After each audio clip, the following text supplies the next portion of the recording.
4chan, the most compelling argument for mandatory castration. 4chan is home to some of the biggest degenerates on the internet.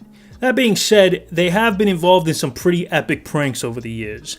And you know, I've been thinking lately, it's been a while since I've heard of any 4chan shenanigans. Like, the last thing I can remember them doing off the top of my head is reporting Twitch thoughts to the IRS, but that was all the way back in 2019. I guess the supply chain crisis is hitting everybody hard. Anyways, maybe it's the romantic in me, but I felt like reminiscing on some of 4chan's greatest hits. Now, I know the title of this video is The Darkest 4chan Pranks, Hoaxes, and Trolls, but to be honest, it's not gonna be that dark. Not at first anyways. The way I'm gonna go about discussing these pranks is that I'm gonna start with the lighter, funnier pranks, and progressively each topic is gonna get darker and darker until we get into some messed up and depraved tomfoolery. So let's jump right into this mother sucker. Oh, and you know, before I forget, shout out to Zeepster and SpotCam for helping me with this video, okay? Intro over. Let's start off with the lightest topic possible, the Rickroll. And yes, I know we're all familiar with the Rickroll, but just in case you've been in a coma for 20 years and just discovered the internet today, it's basically when...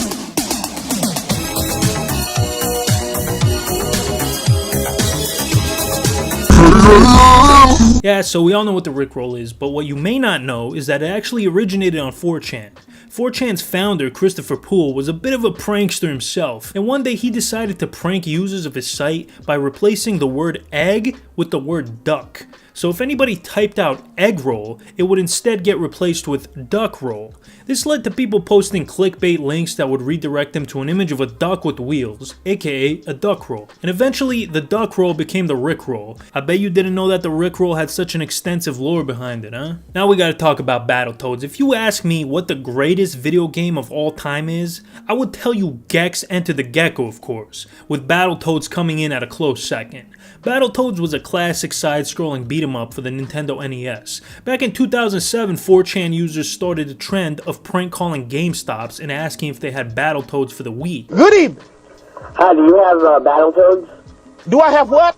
Battletoads. What the hell is this Battletoads? Now this was pretty freaking funny for a while, but it got old fast. I actually remember doing this with my idiot friends when I was younger. Man, those were the days before all the child support payments and the restraining orders and the tax evasion investigations. A more innocent time. Honestly, there's not much else to it. That's pretty much all that needs to be said about this one. But another classic prank was the pool is closed meme. This one is actually kind of wholesome, and you won't see me using 4chan and wholesome in the same sentence too much in this video. Now, if you're unfamiliar, Habbo Hotel was a flash game that basically functioned like a virtual chat room of sorts. You had your own room that you could decorate, you had a custom avatar, and you could hang out and play mini games with other schmucks and weirdos. I would say that it's a game that you would play with your friends, but nobody who played Habbo Hotel had any friends. Like, if you've ever been outside, you've probably never played this game. Back in the illustrious year of 2006, word would spread to the forums of 4chan that moderators of the game Habbo Hotel were being racist and banning people with black avatars. This pissed off a lot of people over on 4chan, presumably because they didn't want other people to be more racist than them.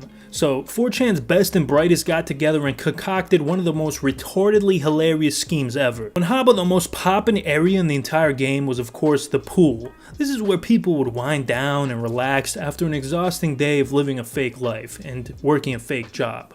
Due to its popularity, it was a prime target for a 4chan raid. So a bunch of the people created black avatars and exploited a bug where the characters couldn't walk through each other. So they formed blockades in front of the pool and said that it was closed due to AIDS. And in true 4chan fashion, it wouldn't be long until they started forming swastikas in the pool as well. Dang, you know what? I take back my comment about this being wholesome. Anyways, these shenanigans frustrated the regular player base to the point of almost leaving their computer and seeing sunlight for the first time in months. Almost. Man, I remember hearing about this when it first happened, man. This is like a certified hood classic. 9,000 penises. And no, this has nothing to do with your mom, but I'm gonna go ahead and let Zeepster cover this topic. Let me read you something that was posted on our message boards from someone who claims to be a member of a known pedophile network. Yo, what up? Thanks for having me, Dan. Alright, so my name is Zeepster. That's this channel right over here, and today I'm going to talk about penises, so In the late 2000s, the famous Over 9000 meme that stemmed from the anime Dragon Ball Z was taking the internet by storm. It was this epic meme that would constantly be referenced in 4chan posts whenever describing the quantity of something. The phrase became so popular that it even reached the far reaches of talk show message boards. Most notably, the Oprah Winfrey message board. In response to an episode of Oprah in which they went full Chris Hansen and discussed internet predators, an anonymous user decided to troll the Oprah message boards by stating they were a part of this huge child sexual assault ring. To quote the post, "We do not forgive, we do not forget. We have over 9,000 penises and they are all raping children." This post right here was a reference to Anonymous and like the Anonymous slogan, but to the Oprah message board users, they had no idea what the post was referencing. So they accepted this all at face value and as real. This upset the message board community so much that even Oprah caught attention of it and talked about it on her show, and infamously said this. He doesn't forgive. He does not forget. His group has over 9,000 penises, and they're all raping children. So I want you to know they're organized, and they have systematic ways of hurting children. Following the incident, it was memed to death on 4chan, spawning remixes and parodies. 9,000 penises. It truly was an incredible time to be alive. I'll bring it back over to Dan once again. Thanks for having me. Subscribe to Dan and Zeepsterd, or else you're going to have over 9,000 penises coming to your door tonight. Thank you, Zeepsterd, for that scrumptious analysis. And now it's time for the greatest transition in YouTube history. Polls. If you know anything about 4chan, you know that these mothersuckers love trolling the polls, okay? Anytime some company or celebrity posts a poll or a vote or an internet competition of some sort, it's all but guaranteed that hundreds of neurodivergent young men are going to swoop in and do a little trolling. We do a little trolling. It's called We Do a Little Trolling. One of the most well-known of these pranks is the Justin Bieber to North Korea, aka Project North Korea is Best Korea. Back in early 2010, somebody set up a poll asking people to vote on a location where Bieber should perform for his My World Tour. In first place by a landslide was the People's Republic of North Korea. Now, many people don't know this, but Kim Jong-un is actually a massive Bieb head. Or, what is his fan base called? Belieber. He's a believer. Anyways, in anticipation of the concert, Kim officially added the Bieber haircut to the list of government-sanctioned hairstyles. But unfortunately, it ended up not happening. And let me tell you, Kim was not happy about that. Man's put out a hit on Bieber, and allegedly, Justin refuses to be around Asian people to this very day. Oh, and speaking of our boy Kim, Time Magazine does a yearly poll where you can vote for the most influential person of the past year. And, well, I'll let SpotCamp take it away from here. He'll tell you all about 4chan's illustrious history with trolling Time Magazine. Time Magazine's Person of the Year, a prestigious award given to the most noteworthy, significant person that year. There has been such honourable winners such as Albert Einstein and Pope Francis, Adolf Hitler, and even two-time winner Joseph Stalin, the latter having a combined KD of 25 million to 2. Time Magazine has 2 winners each year, one picked by Time Magazine themselves, and one picked by the public through an online vote. It wasn't long until the degenerates over at 4chan caught wind of this, and hatched a genius plan. They concentrated their autism on getting Christopher Poole, also known as Moot, the creator of 4chan, to be hailed Time Magazine's 2009 Person of the Year. Even though Christopher was up against some fierce competition like Obama and Oprah, they were simply no match for the group of internet retards. Christopher steamrolled the competition, winning with a whopping 13 million votes. Time suspected this was a bit dodgy. They found out 4chan had used automatic voting algorithms to fix the poll, but not wanting to provoke the wrath of 4chan, they just let him win. Christopher Poole was declared the winner. He even went to the official event, looking very handsome whilst doing so, and the retards over at 4chan were victorious once again. Thank you, SpotCam. That was beautiful. Anyways, where was I? Oh yeah. Then we got the time Taylor Swift posted a contest for a concert giveaway on her website where she would perform at the school who received the highest amount of votes. And who received the highest amount of votes? Horace Mann School for the Deaf and Hard of Hearing, of course. But just like Bieber, she ended up not going through with it, which is a shame. Because deaf kids love mediocre generic music too. Now, even though she didn't end up doing the concert, she did donate $10,000 to the school and give all the students free tickets to her next concert in the area. The school ended up getting over $60,000 in donations, so at the end of the day, it ended up being a good thing. Oh, and then we got Operation Kinder. Back in 2012, Kinder posted a competition in which the child who got the most votes would be displayed on Kinder chocolate bars. But Only in Kazakhstan for some reason. After the contest went up, a 4chan user rallied all the soldiers to go in and vote for this kid who they called Victor. Now, I don't want to bully a child, but can I say he has a face only a mother could love? I mean, this kid's an absolute schmuck. I'm sorry, but he's a schmuck. Look at him. Look at that fucking bowl cut, bro. You fucking dweeb. I'm sorry. That was uncalled for. Anyways, it didn't take long for Victor to reach the #1 spot. But once the Kazakh government caught wind of what was going on, they decided to reset the page, removing Victor from the #1 spot. But of course, Victor was like the Hydra. Every time they removed him, 3 more of him popped up. Eventually, so many people were flooding the website that they overloaded Kinder's Kazakhstan servers. Now, this was a massive blow to Kazakhstan since they only had like 3 servers total in the entire country. So they decided to scrap the entire competition, unfortunately. SpotCam made a whole in-depth video on this that's way better than my dogshit video, so, you know, go ahead and check that out if you want. I think one of the more well-known instances of internet vote brigading was the Dub the Do competition, in which the internet would suggest and vote for a name for a new flavor of Mountain Dew. Now let's look at the names with the most votes. I'm going to go through them from 10 to 1. At number 10 we got Gushing Green Granny, followed by Fabulous Apple, Gushing Granny, Gushing Grannies, Granny Squirt, Gushing Granny again. Then at number 4, my personal favorite, Diabetes. Then Fapple, Gushing Granny again, and at the #1 spot we got Hitler Did Nothing Wrong. I somehow highly doubt that this was one of those all publicity is good publicity types of situations, but, you know, either way, when are these schmucks gonna learn that asking the internet to vote on something is 99.9% of the time not a good idea? How many times do we have to teach you this lesson, old man? Okay, the last contest I'm going to be talking about is Taylor Swift's biggest fan contest. For some reason, 4chan really likes going after Taylor Swift and Justin Bieber. In 2013, the radio station Kiss FM held a contest in which the winner would get to meet Taylor Swift.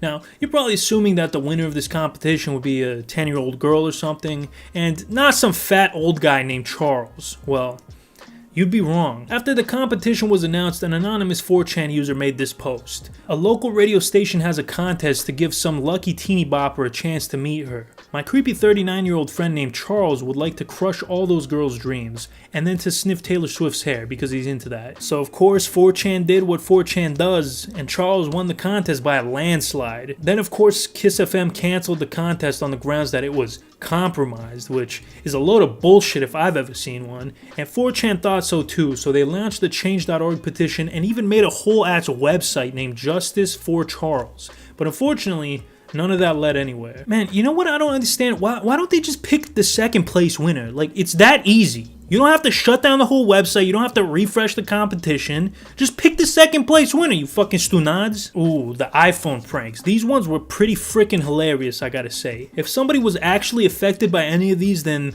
they're most likely extremely stupid, so I don't feel too bad. But the iPhone pranks consisted of official-looking fake advertisements that showcase new features of the iPhone. For example, one of the ads says that updating your iPhone to iOS 7 would make your phone waterproof. With the new features and groundbreaking innovation of iOS 7, your iPhone is able to instantly detect sudden changes in thermal distribution, and in an emergency, smart switch will shut off the phone's power components to prevent any damage to your iPhone. Now, of course, this was shared on Facebook, where the user base has an average IQ of like 42, so I'm sure quite a few people fell for it, like at least 3 people. But you know, I'll give you a pass if you're old and don't really know technology, because, you know, at second glance this is pretty legit looking, and if I was like, you know, 60, 70, 80, 90, 100, I might fall for it. Moving on, the Wave ad. Okay, this one's actually pretty hilarious. I doubt anybody fell for it, but then again, some people think Transformers movies were good, so there's a lot of smooth brains out there. So the Wave ad states that with the iOS 8 update, you can wirelessly charge your phone quickly by putting it in the microwave. And it even gives you an explanation as to how it works. And I love how you can just say technical sounding buzzwords and it sounds believable. Like, that's probably why we spend $1,000 every year to buy the same phone over and over again with barely any changes. Not me though. I still got a flip phone. I'm not letting Joe Biden infect me with the 5G herpes. No sir. And then there's the Apple Bend, which tried to convince people that you could, well, bend your phone. And they outdid themselves on this one. Made a whole professional looking ad and everything.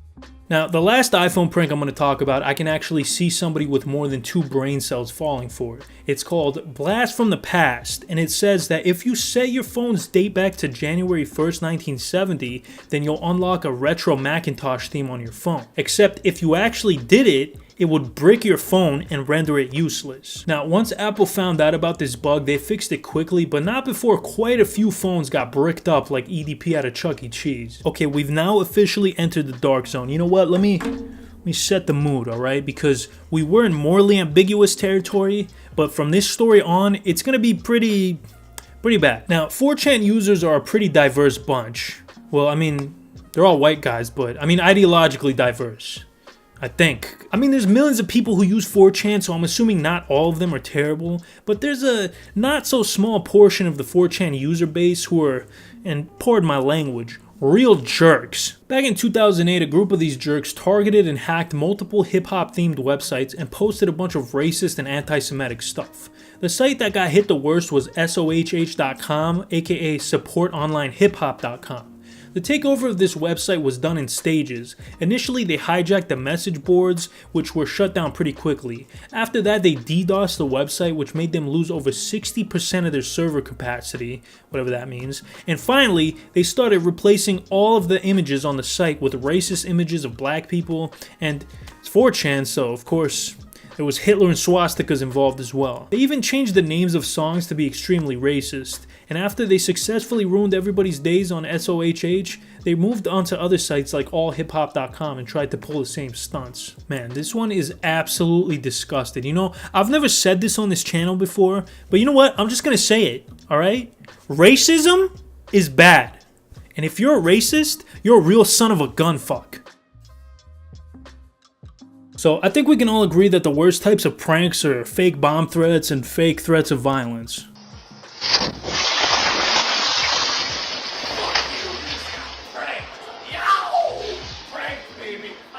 No, but seriously, some of this stuff gets pretty dark, so be prepared for that. 4chan has been involved in multiple hoaxes where people said that they were going to commit acts of violence on many people. Most of the time they were just sick jokes or trolls, or the poster wanted to scare people, or they were just attention whores. Unlike my ex-wife Linda, who's an actual whore. What, you really thought I was going to go a whole video without bringing her up? Forget about it! Anyways, the point is, most of the time these are not legitimate threats, they're just, you know, what people consider to be jokes. That being said, one of these threats actually got a school in Seattle shut down for multiple days. A post was made on September 19th, 2012 stating, I'm tired of pretentious F-words and life in general that I have to deal with on a daily basis at my high school. I go to a school called Skyline High in Washington, and it has the biggest group of pretentious, smug, and snooty cunts ever. Tomorrow, I'm going to be taking my father's Irma SMG and going to open fire on these people in the Commons in the morning until I am either taken down by our school's police officer or until I run out of mags. I have a separate mag with a few bullets in it that I will use to take my life if I can make it up to that point. The people at the school use their wealth and social status to act superior to others, and they think that makes them better. The biggest offender of that is definitely the jocks. I'm gonna start whacking them first because they deserve it the most. They are in the middle of the commons, so it would be the ideal place to start. Now, the school was warned about this post and shut down the whole campus while the police did an investigation, but the original poster was never caught, to my knowledge. There was also another prominent hoax back in 2013 that closed down 20 schools in the Netherlands after somebody made a 4chan post saying they wanted to shoot their teacher. And even as recently as 2019, all the schools in the Charlottesville area got closed after a 4chan threat. After the Unite the Right rally, somebody threatened to ethnically cleanse his school. Turned out it was just some 17-year-old dipshit who got arrested and ruined his entire life. Then we got another dipshit. Back in 2008 during the Super Bowl, an anonymous 4chan user threatened to detonate dirty bombs at football stadiums during the Super Bowl. It was eventually discovered that the person making these threats was Wisconsin's own Jake Braun. Now, this absolute schlemiel was charged with 1 count of willfully conveying false information. Dang, man, I didn't even know that was a crime. In that case, they should also arrest CNN, Fox, MSNBC, Joe Rogan and every guy who's ever been asked how big their schlong is. Anyways, Jake was sentenced to 6 months in prison as well as 6 months house arrest. And if that wasn't bad enough, he was also ordered to pay over $25,000 in restitution to the football stadiums because they had to pay extra security because of his post. And then we got probably the worst one so far. Listen up, this is my last message. Tomorrow, a shooting will go down at 189 Grove Drive, Los Angeles. I will not stop until I am incapacitated or killed by a police officer.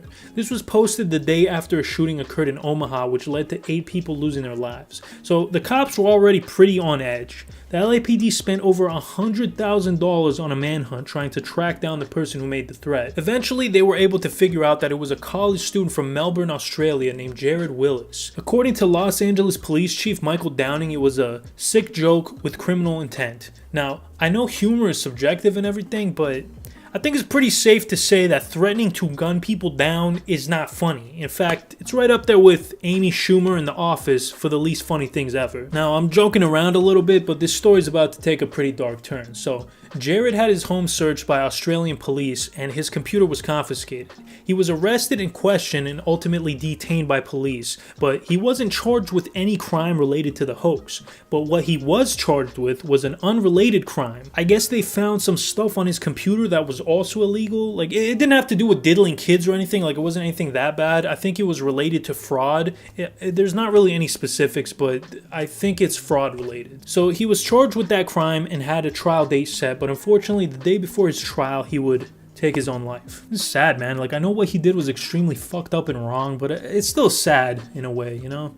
But whatever, let's move on. Now, most of you probably recognize the swastika as the Hindu symbol for good luck, but you see, back in the 1930s and 40s, there was this guy named Adolf Hitler who did a bunch of bad stuff. I'm not gonna get into detail, but this guy was an absolute putz. But yeah, he used the swastika as a symbol for his political party. Bet you didn't know that little tidbit, huh? Who says my videos aren't educational? Anyways, as I've touched on a few times in this video, 4chan users are big fans of this symbol. So much so that back in 2008, they made it shoot to the top of Google Trends. Now, you may have noticed that if you look at your keyboard, there's no swastika key, but there is a Chinese character that resembles it. So the character that looks like the swastika is represented in Unicode. So a bunch of people got together and typed it into Google in order to bring it to the top of the charts. And Google didn't know what the fuck to do. They took down Trends for a few hours and issued an apology, but you know, the damage was already done at that point. But I think, you know, most people kind of laughed. It was pretty funny. In 2008, news began to circulate that Steve Jobs passed away, and Apple's stock would plummet over 10% and lose around $5 billion in market cap. This was one of the biggest single-day losses in Apple's history. I don't know if that's actually true. I just wanted to make this more dramatic. Oh, and also Steve Jobs didn't die in 2008. He died in 2011. It was a hoax. And in my opinion, this was one of the darkest stories on this list because it's terrifying that some schmucks on 4chan have the power to do something like this, and on such a wide scale. I mean, the stock price only fell for like half a day before going back up, but still, the potential, man, the potential. Okay, what's next? Hashtag cutting for Bieber was a Twitter hashtag that went trending in 2013. A few days before it went trending, TMZ released some photos of Bieber toking on some reefer. Man, when news of this came out, you would have thought giants emerged out of the center of the earth and invaded Sweden or some shit, alright? Like, everybody was talking about it. So somebody on 4chan had the bright idea to create a bunch of fake accounts and spam Twitter with this hashtag cutting for Bieber hashtag, along with photos of some cut up arms. And of course the media took the bait. BuzzFeed, Gawker, Complex, and every other so-called news source reported on it, thinking that it was real, not just some very distasteful prank. And this one's super screwed up because, you know, teenage girls are insanely impressionable, and a lot of them saw this hashtag and that it was trending, and out of solidarity they cut themselves. So pretty messed up, man. Okay, for this next entry, I want to give a photosensitivity warning. If you have epilepsy or anything like that, please skip this part or minimize the screen and just listen to the audio only, because there is going to be some bright flashing lights. So when you think of a bad prank, you think of something that might make somebody laugh but scare somebody else or make them feel bad or uncomfortable. Not something that can, you know, potentially kill somebody. Well, that's not the case with this one. Anonymous hackers exploited security weaknesses in the Epilepsy Foundation's website, epilepsy.com. They did multiple different things to attempt to trigger seizures in the visitors of the website. The first thing they did was post things that looked like helpful links, but actually they were embedded with flashing animated GIFs, and eventually that evolved to victims being redirected to another page with more complex images that were specifically designed to trigger seizures. Now, thankfully nobody got seriously hurt or passed or anything like that, but a lot of people suffered seizures during this hack. Thankfully, the Epilepsy Foundation took down the website within 12 hours, so there was not a lot of time for anything really bad to happen, but still, fuck those guys. Alright, we're nearing the end of this video, and I'm gonna end it with the most disgusting and vile trolling that 4chan has ever done. The "and-hero" meme.